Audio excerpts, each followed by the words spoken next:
When's the last time you heard the phrase food insecurity? In other words, food shortage. If you live in America, you're thinking to yourself, food shortage in America? I can go anywhere, fast food, I don't have to worry about this stuff. Why should I even spend time learning about food insecurity? Here's why. Because in the last 3 years, when it comes down to how many people can't find their next meal, according to World Food Program, 345 million people worldwide do not know where their next meal is going to come from. So you may say, what's the big deal about 345 million? Here's what's the big deal about it. It's doubled, not in 20 years, not in 10 years, not in 5 years. It's doubled in 3 years. And why is this important? What does it have to do with the price of fertilizer? And what does it take to make fertilizer? Nitrogen, phosphate, and you have potash. Who has that? Where do we buy that from? Does this have to do anything with Belarus, Russia, Ukraine? Is that why this is taking place? Are wars hurting this? Wait till you see some of this data here, but it's something you need to know about. And I'll give you the last thing to be thinking about before we get into the episode. An article just came out a couple days ago. The most expensive Big Mac meal you want to buy in America at a Connecticut McDonald's, it's over $18. The combo ends up costing that person buying it roughly $21. So you may want to learn a little bit about this food insecurity because what it takes to make it could affect the states. Okay, so if you get value out of this video, give it a thumbs up and subscribe to the channel. Let's get right into it. 70% of the world's hungry people living in areas afflicted by war and violence. 70%. Now, let's go a little deeper. Since the beginning of the Russian invasion of Ukraine in February of 2022, Ukrainian exports of grain have been severely disrupted for over 4 months. Russian military vessels blocked Ukrainian ports in the Black Sea. Between July 22 and July 23, there was an agreement between the United Nations, Turkey, and Russia to allow exports via a safe maritime humanitarian corridor in the Black Sea. Over 1,000 ships full of grain and other foodstuffs left Ukraine from 3 Ukrainian ports during the implementation of the initiative. On July 17th of 2023, Russia announced its decision to end the Black Sea grain initiative. So meaning, they were not letting them out, then you can. Then all of a sudden they're like, nope, you can't do this. We're putting a stop to this. And this affects everybody because they're one of the biggest exporters of that product, as you see here shortly. Russia and Ukraine together accounting for 1/3 of the world's global wheat trade, 17% of global maize trade, and almost 75% of global sunflower oil trade. And prior to Russia's invasion, Ukraine provided 11% of the world's wheat and 17% of corn. So, since the invasion, the average price of shipping agriculture products increased from $30 to $200 a ton. That's 7x in 2 years, less than 2 years. 7x in less than 2 years. February 24, 2023, U.S. Department of Agriculture estimates that exports of wheat in the past 6 months have been approximately 37% lower than the prior year. Now, this is important because exporting matters to us. Exporting matters. There's certain products we don't have in America that we need from others, right? Watch what China is doing. China's maintaining its food stockpiles at a historical high level. Why is China hoarding their stuff? Why do they not want to play ball with other people? They're picking things up, but they're hoarding on everything else. The WFP predicts that by 2023, there will be a shortage of wheat and corn, which are the 2 staple products in the food supply chain. The reports also estimate that these global food shortages will increase food prices and even trigger a new global recession. And if we look at the list of countries with bans on food exports, this is what you would see. Argentina on soybean oil and soybean meal. This ban expires December 31st. Algeria, you got pasta, wheat derivatives, vegetable oil and sugar. Egypt, you got vegetable oil. You got wheat, flour, oils, lentils, pasta, beans. India's got wheat. Indonesia's got palm oil and palm kernel oil. Iran's got potatoes, eggplants, tomatoes, onion. Kazakhstan's got wheat flour. This keeps going over, and all these other places. Kosovo, Turkey, Ukraine, Russia, which has got sugar, sunflower, wheat, mesclun, rye, barley, maize. Serbia's got wheat, corn, flour, oil. Tunisia, Kuwait. So do you remember earlier when we talked about the Black Sea grain initiative between Russia and Ukraine, where it's like, hey, we got to get kind of the exporting going again? If you look at this chart here, this shows you what was going on during Russia's invasion of Ukraine. Look at the left, and you'll see green is grains and oilseeds, and you'll see blue is wheat. Look what happened to the prices, how quickly it went up. From 220 all the way up to 360, or from 260 all the way up to 340. This is not good for everybody else. And then they come up with a deal. Once they come up with a deal, what happens to the prices with the Black Sea Grain Initiative? It decreases. And then what does Russia do on July 17, 2023? They end the initiative. If you look at trends, these numbers should be going back up here shortly as well, because of the initiative ending. So look, I've been in the financial industry since 9/11, the day before 9/11, and I've owned stocks, bonds, mutual funds, real estate, crypto, gold, you name it, I've owned it. But the one thing that's very important part of my portfolio all these years is gold. I love having a percentage of my net worth in gold that I have access to in case of many different things. A few facts you need to know about gold. Number one, the gold market cap is $11.8 trillion.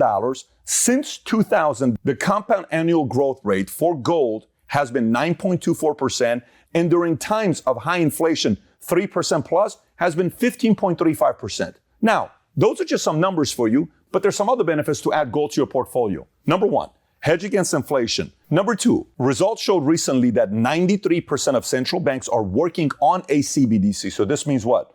That could be a manipulated currency that they own. If you own gold, it's a non-duplicatable asset. You're now hedging against CBDC taking place. Number three, a potential cyber threat. If it happens, you don't have access to your money, you don't have access to your accounts, well, you have access to your hard physical gold. Number four is anonymous. No one knows you have that gold. And last but not least, diversification. That's why we chose to work with our new sponsor, American Hartford Gold. If you have retirement funds that you cannot afford to lose, American Hartford Gold will ship physical gold or silver directly to your door. Also, if you have retirement funds that you can't afford to lose, now is the time to call American Hartford Gold, a precious metal dealer you can trust. They have the finest products, amazing customer service, and a buyback commitment. They've earned a 5-star rating from thousands of reviews and an A+ from the Better Business Bureau. Tell them I sent you and they'll send you up to $5,000 worth of free silver on your first order. So click on the link in the description or call 866-939-6984. Again, 866-939-6984. So on top of that, the other thing we need to look at is fertilizer price. Why are price of fertilizers going up? Why do many farmers in America, why can't they afford to buy fertilizers to produce more food? They need that. If they don't have fertilizer, they can't produce it. So where's the holdup? Look at this chart here. Look at pricing. 2019, less than 100. 2020, less than 30, 40 bucks. 2021, there was moments it hit super, super low. 2022, and then today, 157 is what we're looking at compared to where we were before, and these prices are not necessarily slowing down anytime soon. So where does fertilizer come from? One is nitrogen, which is primarily produced in the U.S. It only takes natural gas, and we've got plenty of it, says Rule, adding that there are significant nitrogen production plants scattered throughout the Midwest, Southern Plains, and Gulf Coast areas. So one way to see it is it's got a correlation with gas prices, natural gas prices. If gas prices go up, nitrogen is going to go up because they kind of correlate with each other. So you may say, Pat, who cares if we can do it ourselves? Why are we worried about nitrogen? Well, I'm just telling you, that's one area where we're okay with, because if you look at these charts here, here's what you'll notice. China's first by a mile, then it's us, then India, Russia, Indonesia, Egypt, Canada, Pakistan, Iran, and others. So let's look at the second one, which is phosphate. The majority comes from Florida, with a small volume imported from Saudi Arabia, Israel, and Jordan. Countervailing, duties on Morocco and Russia have slowed imports from those countries.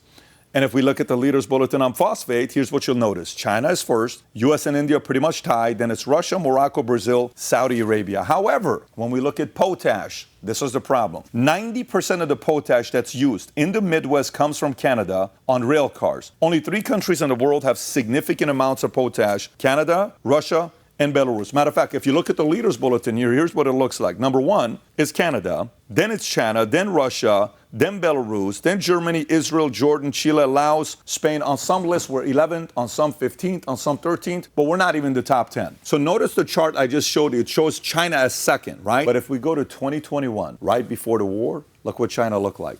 On this chart here, this is 2021 number. First place is Canada, then it's Russia, then it's Belarus, then it's China. What's the problem? Belarus and Russia ain't doing anything right now because of the war. So that's why China just, boom, bumps the other 2 out and goes to second place. This is why the Russia-Ukraine is causing food insecurity in different parts of the world. So now this gets you thinking about farmers' finances on the line, because at the end of the day, they need to get to work. They need to be able to make money. If there's no incentive for them, why are they going to do what they're going to do? And they need money to go buy this stuff to produce what they're producing, right? A report from the University of Missouri found that the net farm income in the state is projected to decrease by 14% this year, and the U.S. Department of Agriculture anticipates national farm income to fall by 19%. Meanwhile, farmers' input costs have increased. You ready? Since 2020, 55%. That's a lot of money. 55% it's increased. So to break down that increase, here's what it looks like. Fertilizer accounts for about 1/3 of those annual costs, and it now costs farmers nearly 73% more than it did in 2020, but farmers continue to buy because they don't have a choice. It offers a good return on investment, said Ray Massey, a professor in MU's College of Agriculture, Food and Natural Resources. So if you're watching this saying, man, these guys are getting killed in America, but that's because they have the dollar. Imagine other countries where their currency is getting devalued. month after month after month. Imagine what they're dealing with. Their numbers are not 73%. It's much more than 73%. This is in America we're talking about. So the second factor for food insecurity is drought. South America is experiencing a severe drought for the third consecutive year, the worst in a century, primarily due to the La Nina phenomenon that has persisted since 2020. The countries most affected are those produce a significant amount of food for the world: Argentina, Brazil, Paraguay, Uruguay. In 2021, these four countries accounted for approximately 13% of the global food and fiber exports. And they lead the commercialization of soybean meal, and pellet soybean oil, frozen, cellulose, cane sugar, poultry, and coffee, and account for a significant share of the global supply of wheat, fish fillets, pork, chilled beef, wine, fruits, and fruit juice. Next factor, which we love, but it's a problem. Why? Just in time. You've heard of just in time before. It's a great thing, but there's some problems behind it. Let me explain. A just-in-time inventory system is a management strategy that has a company receive goods as close as possible to when they are actually needed. This inventory system minimizes inventory and increases efficiency. This allows manufacturers to not be left with unwanted inventory if an order is canceled or not fulfilled. For just-in-time manufacturing to succeed, companies must have steady production, glitch-free plant machinery, and reliable suppliers. Look, there's a lot of pros. Obviously, it's got a lot more pros than cons, but when we have an inventory issue, or ships are getting stuck at Panama Canal because they have problems, or it's going to take long, this is problematic for that, and that's the season today. So the just-in-time is great when everything is moving smoothly. It's not doing it today. So look, final thoughts on this topic here. Am I sitting here telling you to go, stockpile a bunch of food and just kind of be worried about the world coming to an end? U.S. is probably going to be the last country that's going to, feel the residual effects of this, but should you be prepared for it? Yeah, probably. I've been in the insurance industry for over 20 years. Everything to me is in case. Buying insurance policy in case, auto insurance policy in case. All of these things are in case.